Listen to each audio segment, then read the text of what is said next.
for my inability, and then I'm just there before the Lord, and the thought hit me of the woman, the old woman, the widow woman, and I got my concordance out. You remember the concordance back then, and I found this woman. This is what the Lord was. I figured, okay, if for some reason she popped in mind, the Lord wants me to look her up. So I found this verse in 2 Kings 4. 2 Kings 4. And I started reading, and the Lord really did a work for me here. So 2 Kings 4. Verses 1 through 7 says, "Now there cried a certain woman of the wives of the sons of the prophets unto Elisha, saying, Thy servant my husband is dead, and thou knowest that thy servant did fear the Lord, and the creditors come to take unto him my 2 sons to be bondmen. And Elisha said unto her, What shall I do for thee? Tell me, what hast thou in thy house? And she said, Thine handmaid hath not anything in the house." And my heart was just pounding at this point. I knew the Lord was saying, this is what you're saying to me. "Thine handmaid hath not anything in the house save a pot of oil." Then he said, "Go borrow thee vessels abroad of thy neighbors, even empty vessels, borrow not a few.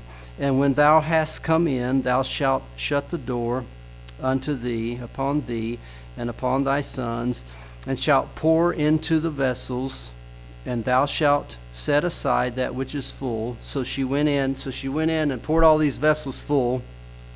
But the Lord dealt with me that this is what you're saying to me, son, that you don't have anything, any ability here except a calling. You have the oil, and I will, and here's what the Lord dealt with me about. I'll pour this calling into other men who are smarter than you that will help you do the job. You just need to go.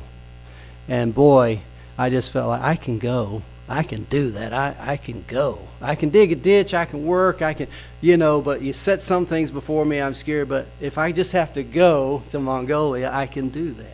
And so I had just great peace. So I'm going to Mongolia. So I settled that thing there. I know this sounds simple, but the Lord has given such men like Dr. Charles King. I just went into this guy, never saw him before. Does anybody know Charles King, Bearing Precious Seed, First Bible in there? What's the church he started? First Baptist in Milford. So basically, I just went into this guy, this bearded guy. I go in and I said, "Sir, I heard you print, and you're the best, and I'm going to Mongolia in a year or so, and I need help to print. Will you help me print the Bible one day?" And he says, "Come to my office." So we went back there and talked, and anyhow, he started supporting me. And next thing you know, he flies over to Mongolia once we get there, and we've been working together ever since. And we have 2 more books of the Bible to finish the translation of the Bible. So it's taken us nearly 20 years with research and going to London, Europe, and Trinitarian Bible Society and getting people involved. But he's given us Dr. Billy Patterson and Tonga, this lady that we asked, "Will you move to this village?" She was this director of a language school, assistant director of a language school. And we just asked her, "The Lord's called us to go up here to this village. Will you go with us and teach us the language and work with us?" She spoke 4 languages. Head of running a language school. She moved up to Hotkul, Mongolia. Been with us for 19 years, working with us, translating. And just the people that the Lord has given us to help us that are smarter, wiser, and completing the job. And so it's been just amazing to watch what the Lord does. And so from that prayer, really we've built the ministry, 4 cornerstones of the ministry on that prayer. Brother, will that video work now, you think? Okay, it's no problem. So there's 4 corners: church planning, leadership training, gospel publishing, and strategic endeavors. So basically, telling the Lord, I want to talk to these Mongols, sit in their tent. I had a very simple way of seeing church planting. And so we have started a church in Hotkul, Mongolia. It has a pastor, Miga. He started a library recently. There's a lot of young youth going on. His desire is to start 10 churches in 10 years. And so, but it took us 15 years to get a pastor. This is the type of area that this is. I mean, to really get somebody saved and trained and growing. But now we have this man going. So the church basically started with, I got to this village. We can't speak the language. It's just so far, and you cannot believe. I mean, it took us 25 hours off-road just to drive here. And we live in a hut with, it's 40 below zero, and we live in a tent.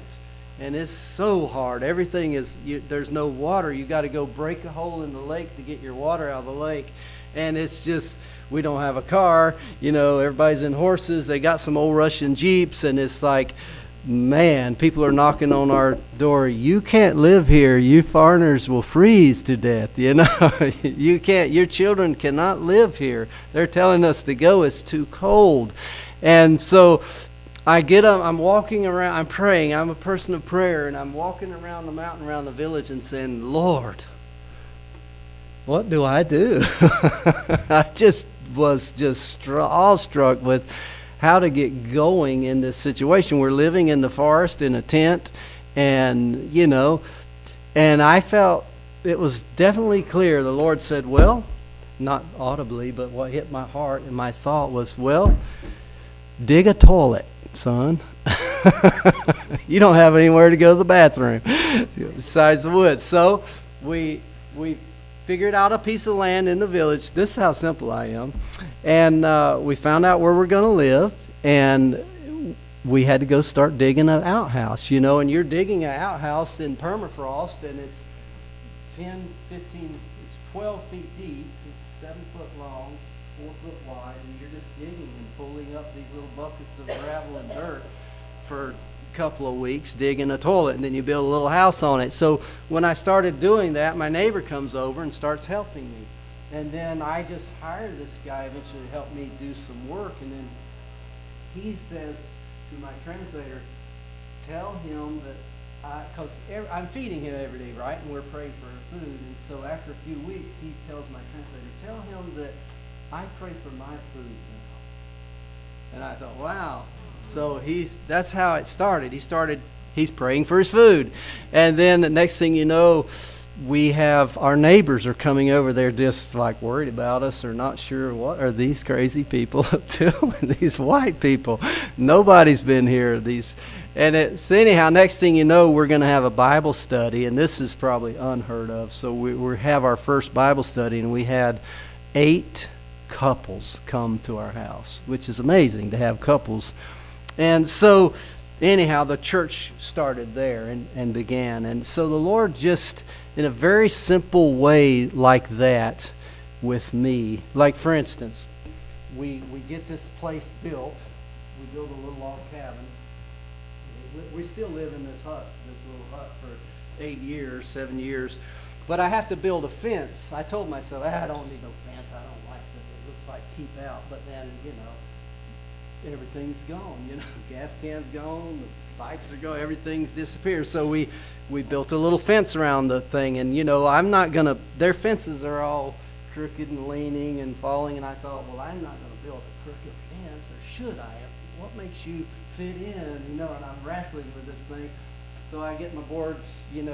They saw boards with the chainsaw and everything, so we had my boards, but I'm pulling the string and leveling, and my fence is perfect, and I'm going down with everything, and my fence is just right, and I'm worried. It's like, wow, I got the best fence in town, and I'm worried about it, and I'm thinking I'm not fitting in right, but then somebody comes to our gear and says, the governor's coming, wants to come see you tonight. So I'm there, and the governor comes over, and he has all this small talk, and I thought I was in trouble or this, that, but anyhow, at the end, he says, well, the reason I came was I wanted to thank you for your straight fence. He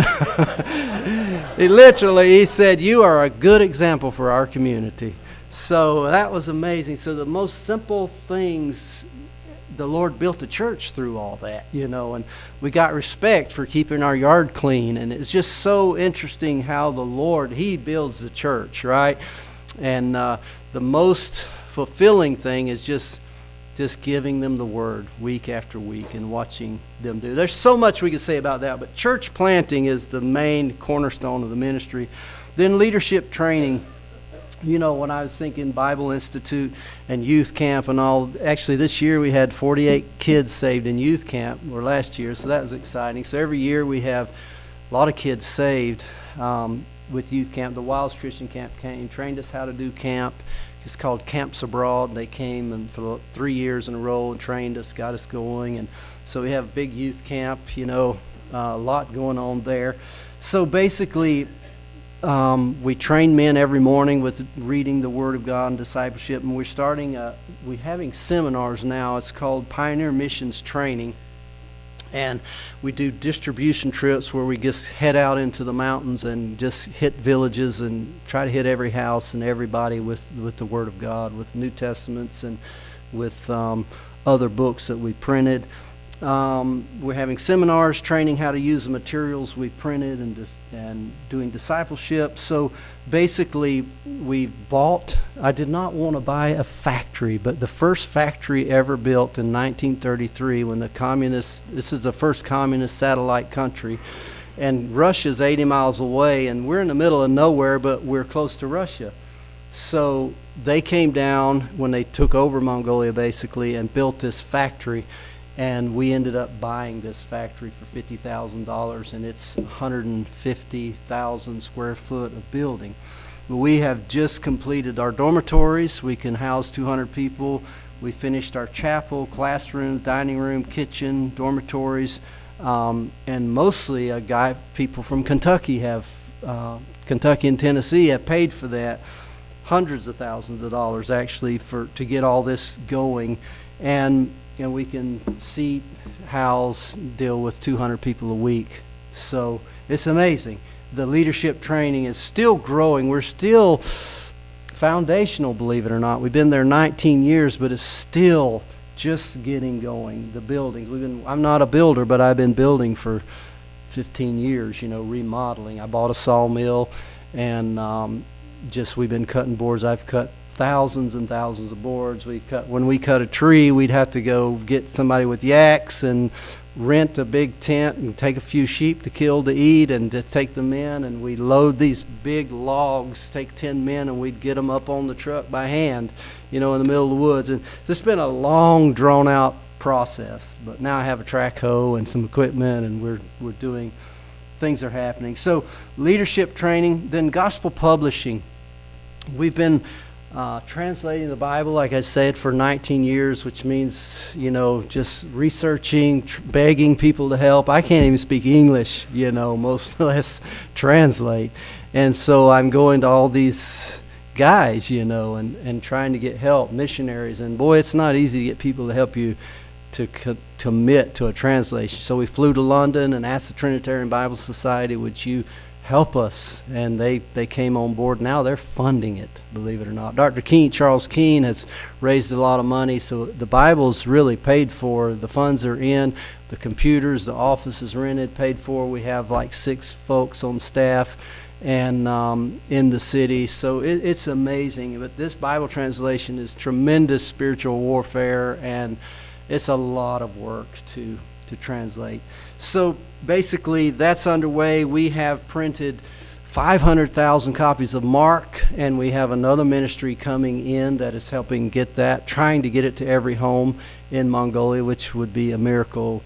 So pray about that. Plus there's just the BVI. The most exciting thing in the printing is the BVI, Bible Visuals International. We've been translating, it sounds so bad to say 12 years, but it's just 78 volumes of Sunday school curriculum that takes you 6 years every Sunday morning. And we've been translating that and printing that, and you can only translate and print as you have money. That's part of why it takes a long time. It took about $200,000 to get all this done. So we have 1,000 copies of 78 volumes, 1,000 copies of 78 volumes, 78,000 books. There's only 560 churches in Mongolia, so every church, we believe this year, will have a copy of our Sunday school material, which is amazing. When we give this out, they're weeping. So these are just some of the things God's done. I mean, we have a book that 300-page book. We've printed about 40,000 of these. This takes you from creation to Christ. Tracts. I mean, we have printed hundreds of thousands of pieces of materials, and it's just, if you could imagine, I couldn't even read, you know. If you can imagine, God, this is only God can get the glory. I hope you see that, what I'm saying. Then strategic endeavors, like we call our pottery strategic endeavors.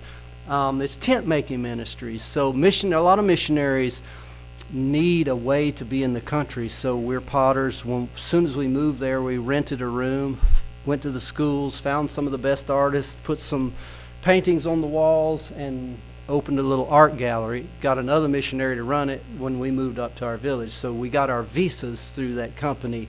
So the company, Vessels Unto Honor, produces visas, and then we started another ministry called First Bible. We work with First Bible International out of Milford. We started First Bible Mongolia, printing. So basically tent making, ministry, skilled trades. We work with wood, clay, metal, wool, teaching the Mongolians how to, not just folks to have a job, but preachers, missionaries we want to teach and give a job to go to the village that can have a trade. Because like the Moravians, they went all around the world with their trade. It's a way to get in. It's a way to have a visa. It's a way to be accepted.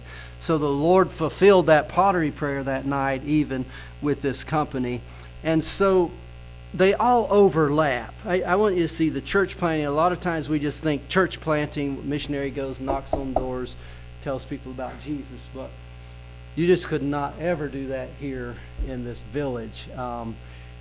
Basically, you go in as a normal guy, a worker, and you work, and you're seen as, you're always seen as a foreigner, but you're not a deadbeat. You're working, you care for them, and you have to stay in these kind of places a long time to fit in, just to see your kids, to see you. Our house, our yard's always full of kids playing ball with our kids, and so all these, the church planting, leadership training, gospel publishing, strategic endeavors, youth camps, and all these things overlap for church planting, and the printing especially, to give these preachers and folks. Can you imagine no Sunday school material in a country, and to receive this kind of thing? So God can do great things. He is faithful. So in a nutshell, the video would have closed this up, but I don't have a good conclusion, except, do you have any questions? Yes, sir.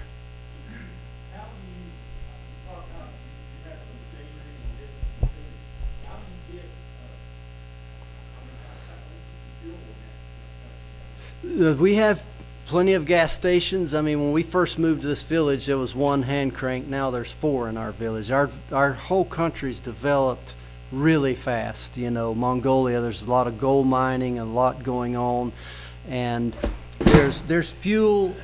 We're close to Russia, so there's plenty of fuel. And if you go to the city, there's only 3 million people in Mongolia. The one main city, over 1 million people live in the one main city. And it's just everywhere you look's a crane. They're just building, developing. There's a lot of money there. So it's kind of like you're in the city and then you're way out in the wilderness as soon as you go a mile out of town, type of thing. That type of thing. A lot of money, a lot of things going on in the city. So it's to answer that, you know, you can just about get anything you want in this country, but everything's imported, so we can get anything. Yes.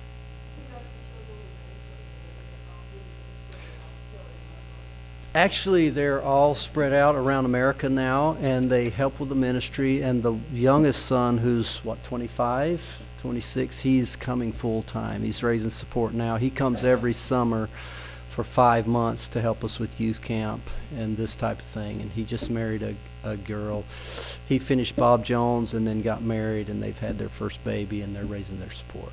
So it's a great blessing. He speaks the language well, and actually my other sons will come. They come. My oldest son comes and preaches youth camp, helps, and We try not to have a lot of foreigners preaching anymore, but we have a lot of people come and help, So the kids they're very involved in their hearts and in prayer and finances, and they all want to come back, because they all grew up there. But especially the youngest son, he is definitely called and coming to take over. We plan on being there our whole lives, whatever we have left. But we have two partners, Jazaniah, the youngest son, and then Jeremy Martin, who's a guy from Tennessee who has been coming every summer for the last, 8 years. Now he's 26 or 7 also, just got married to a girl that was a missionary in Africa, and they've come full time. And so he's actually the director of youth camp now and helping lots of things. So very exciting to have some young partners. Anything else? What's your biggest need, buddy? Usually it's building, but at this point, like the immediate need is a work truck. We have our work truck died. My guys called me and said, "Hey, get us a work truck." That'll work. We had a 80-something 3-cylinder Japan dump truck that died. So How does that work?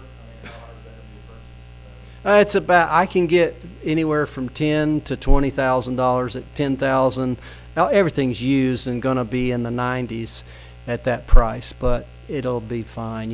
Korean, I want to get up to a Japanese truck. I can get a Korean truck for about $8,000. A good, maybe I'm looking at a 2-ton truck that's it's about $15,000 right now is what I'm looking at from Japan. I like to go Japan.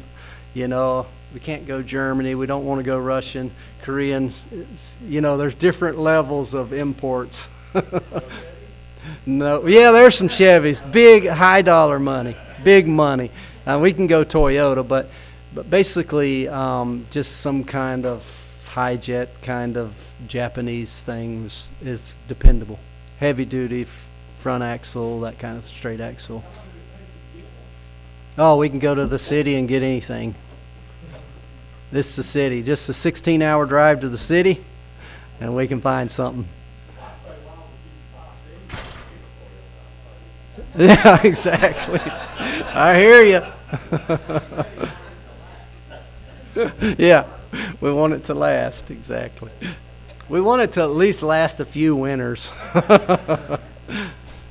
Oh, anything else? Our time's almost up. So if we get that going at some point, we'll show that video maybe. But basically, it's just showing you those 4 cornerstones and how the Lord has developed. It's neat to. This is the first time I've told these testimonies in a long time, years probably, but it's pretty exciting to see that, wow, He has really done something, Yes, sir. Yeah, we can get food, but mostly, we always kill our own cows and sheep, and I like goat better than sheep, but basically we do our own meat or can get our meat there in town, and you can get all kinds of Chinese scary stuff, But basically, you can get all kind of packaged stuff, but basically they eat white flour, and which they'll make noodles and different things out of, white rice and yak meat, goat, sheep, horse. We eat some horse, camel, and yak milk. Basically, it's milk and meat country. And unfortunately, the guests get fat, which I don't like the fat or the goat head, but that's the real country folk. So basically, everything's sheepy and bold and fatty and hard, and the tea is milk and salt and with grease on the top. So it's not a place you'd want to be called to for food wise. It's not exciting. I'll tell one bad thing. We were at it. I hate to tell you that when we first got there, I used to wear this little pouch. And this lady, she gave me some fish. I don't know if it was raw or what, but they had guts in them. and you eat these little fish. I think they were pickled or something. So she brings us this food out, and this was in the city, and they had this nice delicacy, these fish. And when she walked out, I flipped them in my little pouch. And I flipped one on Trina's plate. Then I put the rest in my pouch because I just couldn't do it. The missionary's supposed to eat what's set before him, but anyhow, I stuck it in my pouch. So she comes back with a knife for me to cut the heads and tails off. And then she's like, wow, you like them, didn't you? That was a bad moment. So the food can be tough. But I remember Dr. Keene, he came there, and we were sitting in this gare, and I love the milk now. They're like greasy, hot tea milk. It's very nice now, but we've lived there. And he's like, you got to drink my tea. Yeah. So when the guy turned his head, I switched my cup with Dr. Keene's cup, and so he owes me for that. But he just can't do that tea. All right, my time is up. Preacher, thank you.